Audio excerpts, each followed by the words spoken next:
Hey folks, so today I thought we would do some garden tours.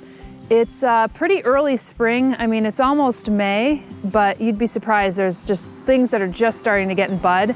And it's usually a time when it's not like the most aesthetically pleasing as far as garden tours go, but I figured we would do it anyway because I actually think it's the most interesting. Now's the time when I could see what things are weeds in the garden, what things I would want to pull, what things are actually growing. Sometimes I'm like, what is that? Because they start up so early and so small, and you're like, I can't remember what I planted there. But I figured we would do this into 3 parts. So we do this meadow house area because we've sufficiently planted it thus far and we have a lot of plans for this area. And then we would do kind of the interstitial meadow area, and then we'd give you a tour kind of the upper gardens, more perfunctory level tours, just so you could see what's growing at this stage of the game. So we're filming this in late April, probably run this in early May. And typically, like when spring happens, all of a sudden you have nothing, and then boom, like a week later you have everything. So let's start with the meadow house. First thing I will say is that we just measured, this is about 1/8 of an acre, this whole grassy area. You'll see that I actually planted some anemones in here that have come up nicely. I think these are the Grecian windflowers, and so they've come up with like whites and kind of purplish blues. And we don't like this grass. I have to say, I probably even shouldn't have planted these in here because I got to this stage where I'm like, I'd love to actually take up all this grass. You could see that there's quite a bit of thistle in here. So I started marking some of these with flags. It's just pernicious. This grass grows up so high. It's been, just maintaining it is a bummer. And so I had it in my mind where I'm like, what if this whole thing was garden? What if we took out all the grass? And that's kind of like a master plan that I have, but I don't think we're gonna get around to it today. Or today. We're not gonna get around to it this year. And then we did plant some trees in here, and you could see that I just kind of slapped, there's no pretty tree rings or anything like that. I just kind of slapped cardboard on top just to prevent some of this grass coming in. Well, that didn't work. I didn't do it to be super effective over the whole time. What I did was just to suppress weeds for that season so that I could come back to this later. So what I did is I actually bought these really nice metal tree rings. So one of my projects this year is to actually go in, cut, really nicely around the grass and start creating these shapes. What's that made of? Just like steel. Oh, okay. Yeah, or like maybe it's actually I think it's aluminum. And so they're like aluminum tree rings because if we are to take up all of this grass, then at least I could start with shapes, like shapes around the trees, shapes to incorporate the trees into gardens. And ideally, I would turn this all into a gravel garden. That's what I have in my mind, but I don't know if we could actually do that. And I think we'd have to start slowly. We could start working on shapes throughout, and I'd work probably with Sonder just to kind of figure out where the paths should be back here. You can see this thistle right here. I just like put an orange flag in it. Like these are things that I'm gonna have to come in and maybe deal with so they don't get too large. And then you'll see over here, last year I decided to plant some alliums. So these are the big globe masters. Those are the ones that get like an allium head that is the size of a bowling ball. And then I also planted some, oh, what's that? That's some alarm. Tell me to take my... Tell me to talk about the next ball. Yeah, no, my mail-in ballot. This is Camassia. So this kind of grassy leaf that's coming up. And I didn't really think of a master plan for this area, but I wanted to plant some allium and Camassia here where it was just like kind of in the ditch. And I think this could be a really good start for a planting palette. And I have a planting palette that's in mind, but I won't share with you right now because it's still marinating. But then also you'll notice the big change here is that we used to have an old fence and gate here, and it was pretty ugly looking and is pretty ineffective at keeping out the deer. So what I'll share with you is that we've had quite a bit of deer browse this year, more than any other year that we've been here when we've been maintaining the fence. And this whole fence was down, but even prior to that, we kept on having these deer enter into some of the weak parts of our fence. So we know we have to tackle it this year if we want to actually save the plants that we have. So yeah, we have a lot of welded wire fence. Yes. And it's 6 feet. And what we need to do is we just need to switch to this fixed knot or woven wire for the entire fence. Right. Because right now, they just eventually pick and choose a spot and they'll bust through it or crawl underneath. Belly crawl. But if we belly have flop. this is so thick, you cannot bend it. You can't really, like you would never be able to get through that or crawl underneath. So yeah, and it's pretty taut as well, because what happens with some of the other wire fence that we have is that it gets pretty weak and they could just belly crawl under it or like jump over the top. But this is now 8 feet, it was 6 feet, and you need about 8 feet in order to prevent deer to mostly come over. But what this affords us is it actually allowed us to clean out some of this area. Not entirely, you could see some of this pernicious grass still here. But this is a bank. This is an embankment that leads to basically where water drains off from, you know, the land. And I think I want to do a bank planting, and with things that spread really nicely. A lot of our native plants that spread really nicely that are also deer resistant. So I'm thinking like Pachyra, Monarda, maybe Pycnanthemum as well. So it could compete with the grass. Then this is a wisteria that had been planted here, and we had wooden posts initially, and this is where one of the wooden posts was, I think, or maybe not. Yeah, the fence used to be there. Yeah, the fence used to be here. We straightened out the fence now, so it's given us a little extra space. But we put back a wooden post here because wisteria, as you may know, could get really woody and really weigh down the arbor or the wall or the fence that it's on. So we wanted to basically train it onto this, which we have yet to do because we want to keep it off our main fence more or less. So that's why we kept the wooden post. But this gives us an opportunity to actually plant more on here, which is what I wanted to do, but I didn't want to do it on a fence that we knew was going to be taken away. Now this is going to be the more permanent fence. And so I have these white flags here where I'm going to start planting some vines, and that gives us some privacy. So I think that will be a separate episode. I have to decide what vines I'm going to put up, but I'm going to go probably for native vines that, again, will just give a little bit of privacy from the road. We are benefited from the fact that the road is lower down, so we're kind of higher up, and that helps prevent any kind of like traffic sounds as well, which is really nice. We got some of our birdhouses up, and Saunders in renovation mode, not only for our house, but also the birdhouses, and you'll see that we have predator guards up now, and he also put slate roofs, and we've had some tree swallows checking out this box. Some of our plants here, this is a cercis. This is one of the weeping cercises, the eastern redbuds. You could see that they are just starting, which is funny because, you know, just south of here, and we were in also zone 7, we were in the Carolinas, and all the eastern redbuds were in bloom like 4 weeks ago. So we're really far behind with these because these aren't going to be probably blooming for another 2 weeks or so. So it's still chilly here. And then we have some, this actually got eaten a little bit. Down here you'll see, this is deer browse. So this metal thing blew over and they ate the tips of this, you could see. So this is what it would look like. They'd have these buds here. And this is one of our native amelanchiers. I actually planted this amelanchier, which is serviceberry, and the serviceberries are all blooming right now in our forest.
then this one is another serviceberry.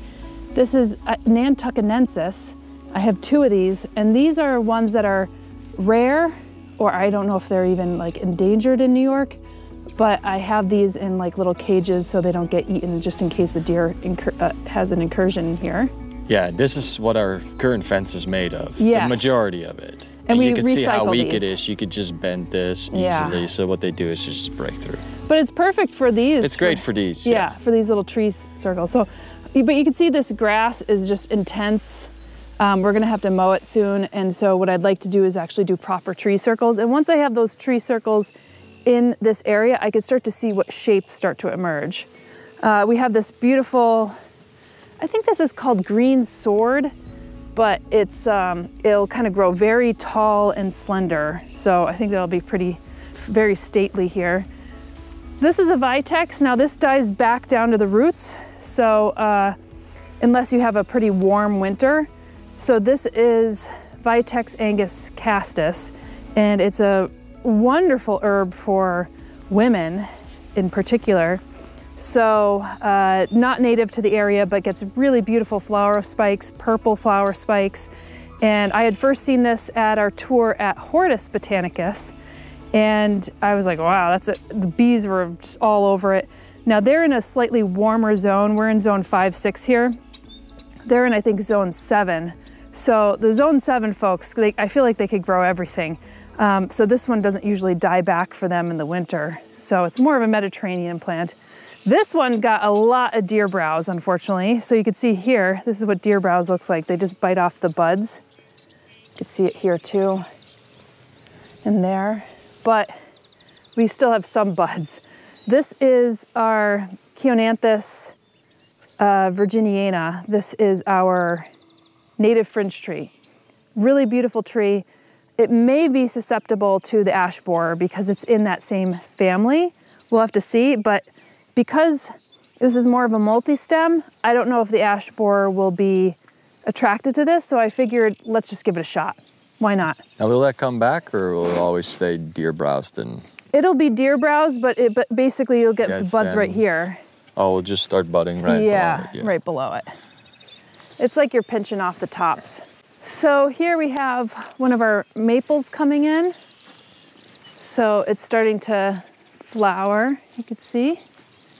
Well, the flowers, I guess, are a little past their prime. And then this is a non-native viburnum. This is also coming in. I really love the leaves and the flowers here. Leaves are almost like this kind of rugose metallic. This cultivar is named Allegheny. And then pots, this is a lot of lavender was planted in here, and that will probably come back. I might have to do a little bit of, you can see I actually did some cutting back. This is the Muhlenbergia. So a lot of this stuff is a little later in the season. So I know a lot of folks will plant annuals. In here I might supplement with some annuals, or I might actually intersperse with some bulbs, which I did here. So you can see that this was a project that we planted last year. Sonder will never forgive me because I didn't put the liner in. No weed fabric between the stone and the dirt. So that means that eventually the dirt will make its way through the stones into our foundation area. I totally forgot. He put a lot of gravel in here. There's sufficient amount of gravel. I put a lot of woody material here, so it's probably preventing a lot of the soil from coming through right now. But once that woody material starts to degrade, what Sonder is saying is that some of the soil might actually, when I'm watering it, might come through down here. Well, you let me know, even with the rain, you let me know. I'm curious if anyone knows what happens, because I think at some point the soil will just make its way through the gaps in the stone, and then it will be really close up against our foundation of the house. Right. Which is not ideal to have a bunch of soil sitting there, because then it can hold water and then start acting like freeze and thaw cycles against the house. Totally not ideal. So we might have to pull it up. We talked about pulling all this up. All of these are perennials, but this is starting to come up really nicely. You could see that we have the chipmunk is hiding. I'm sure I'm going to have some big sunflowers and peanut plants growing up in here. So what I'll probably end up doing is coming through here and just getting like our raised bed mix and kind of patching in some of the places. That will last a day. It'll last a day, but I'm going to do it anyway. One of the things is that, like, you know, a lot of that material is nice and fluffy anyway, and it starts to sink. You'll start to see that in some of the gardens that I'll show you.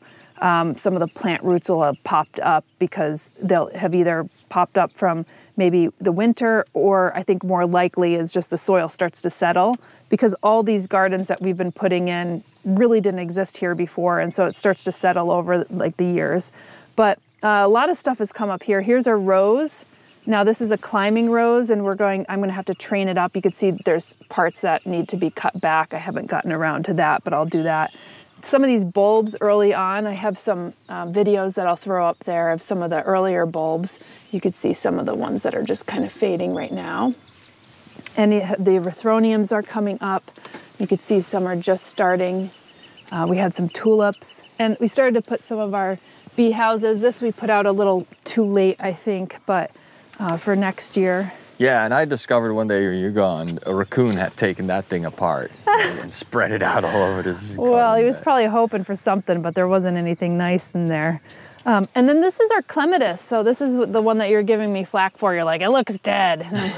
We planted it really late in the season, but it still kind of looks dead. It still kind of looks dead. It's really bizarre. I can't believe it's just like it's flowering from these little stems. I know, it's like the little, it's pretty woody, I guess. I can't remember the cultivar, maybe Miss Bateman, but it's gonna be a white one. And I think it's twice blooming. Not twice blooming. I think it just blooms for a good period of time, which is what I wanted to do. But these are really good at gripping onto, I mean, you could get bush clematis, but like this one is a vining one, and it doesn't get too high, because what I wanted to do is not have something that starts to grow up onto the top of the roof. Okay, so how big was it when you planted it? Oh, it was probably at these little So it nubs. grew this much already this year? Yes. How much will it grow? I think it only gets to about 6 feet. In 1 year? In 1 year. And then what do you do after that in order to prevent it from You could cut it back. Control? You could cut it back. So you could keep cutting it back every year, and then it will do the same thing, crawl back up? Yeah. Or you leave it and let it go a little further, maybe? No, I think you normally cut back your clematis. Okay. But not your, like my bush clematis, I have some up there that, you know, just kind of stays pretty compact. I was debating whether I should actually plant that in here, but all this stuff has started to take off. I wanted to have blooms pretty much from April through November, and I think that's what this is going to give us, but we'll just have to come back to the months and see what pops up. Now this, I had a grass that I ended up taking out, one of our native grasses. You can see some of our dandelions have taken up residence here. I'll probably end up taking this out and planting it elsewhere. I just planted it here because there was nowhere else to plant it when I took it out of one of the gardens. And this doesn't look like much as our Verbena Bampton. And it's so beautiful, and it gets to be this airy, floral, rounded mound of really tiny, airy purple flowers. Is this it, or is there something coming out of the ground? You basically cut it back, so the roots are in there, and my hope is that it will come back, but it doesn't bloom until a little later. So I have to figure out whether, you know, I want to make these pots look like something. I did buy these pots. These are like Witchford pottery. These are really beautiful. It's a family-owned and operated handmade pottery.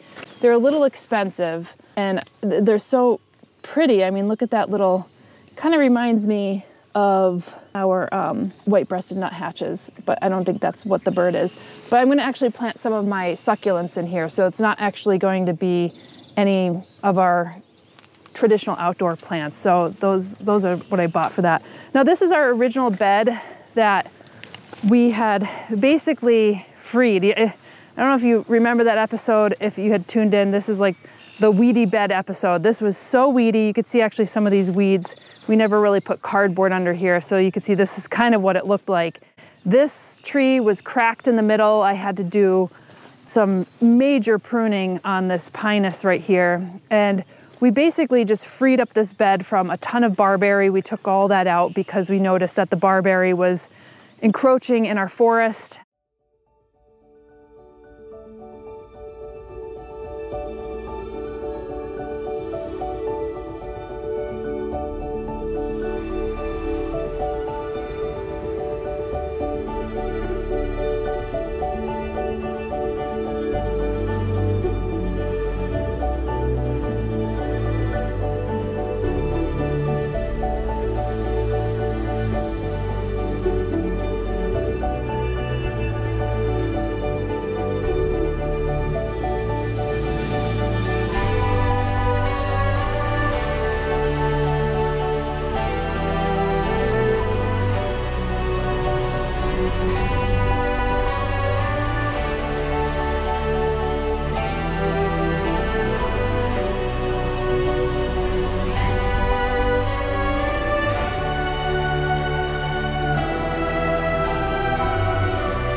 These are eyeliner lilies. These were so beautiful, but last year they got decapitated, I think from the deer, and then we found out that we had lily leaf beetle. And lily leaf beetle is a little red beetle that basically covers itself, its larvae covers itself in its own excrement. So it's like this slimy, slug-like thing, and it just basically decimates lilies, both the native and non-native lilies. So as much as I love this lily, and it says eyeliner lily, so it's this kind of creamy white with this brown eyeliner around the edge as if it was just like drawn in by a crayon, a very fine crayon or very fine pencil point. It's just, I don't know if we're gonna actually get many this year. Now this kind of mess right here, I could probably come in and take out all these stems. This is our native verbena, but it's a cultivar called Homestead Purple, and it is a spreader. And this is the type of stuff that I would want in this bed because it's so huge. And you can see how many dandelion have moved in here. I generally would come in here and spend a half a day to take the dandelion out because I'm waiting for the Sporobolus, which is this grass. You can see it's starting to come up here. So I want this grass to kind of fill out, but it just takes Sporobolus a very long time to kind of get started. And this verbena, I am just so shocked at how it spreads. So word to the wise, if you're planning on planting that, if you don't want something that spreads, then don't plant that. If you want something that spreads really quickly throughout, then plant that. This is the other verbena I was talking about. I'd cut this back earlier in the year. So this is that Bampton, and I'll show you images of that. It's just so glorious when it really actually starts to flower. And yeah, otherwise the stems get pretty high, round and mound. This got deer browsed a little bit, but it's a birch. It's pretty resilient. And the way that this is structured, it wasn't probably easy for the deer to eat everything. So you could see that the leaves and the catkins are coming in. Fothergillas also got eaten too. So a lot of them got clipped. So who knows if they'll flower this year or what, but they're still kind of hanging in. Typically, this is our quercifolia. This is Snowflake. I had just planted this, so this just actually came in. So it looks a little weak, but it should take off. But those are a deer favorite, so hopefully we won't have any deer in here. And then we have some of our native Physocarpus. This stuff is amazing. When it actually flowers, I think this is one of the best floral resources for our pollinators here. Pollinators absolutely just love it. And I can't remember what this is, to be honest with you. Not even sure what I planted there. And this is kind of a low mounding syringa. It's a lilac. So we ended up going up to Coldwater Pond Nursery, which we've done a tour of. Highly recommend those tours because he does a really cool operation up there. And this is a nice lilac because you love the smell of them and you're like, let's get more of those. And I was like, okay, let's do that. You can easily talk me into that. So that's what's happening over here. And then just from the front, this will probably be another episode down the line, but I had to stand back. We started putting some of our furniture out. We haven't put out all our furniture, but I kind of wanted, like, the back of the porch has more of that limestone color and a little less of the terracotta. And I kind of wanted to bring some of the terracotta color back there and some of the limestone here. And I was debating whether I should have like a hanging planter here, but then I saw these and I already have one of these and I was like, that's actually a really great way to bring in some of that limestone color and bring in that door color. And we'll plant some perennials in there or maybe some annuals. I don't know what we'll plant right away, but that will have some sprays of color. And then the plants in the back are going to be coming back a little later in the season, or I might actually pop them out, plant them elsewhere, and do some spring bloomers in there. So I think that's what the plan is for the Meadow House. As you can see, there's like a lot that needs to be done here. I'm really looking forward to potentially taking up some of that lawn. We'd love to do a rock garden on the other side of it. I didn't even show you that side. It's just like super weedy. There's a lot of ragweed growing there. But I think that's probably gonna be a 2025 project. We keep punting it down the road, but it's because there's like so much to do. But that was our Meadow House tour. What's this behind you? Well, this is gonna be part of the Meadow tour, not the Meadow House tour. Oh, wow. To be continued.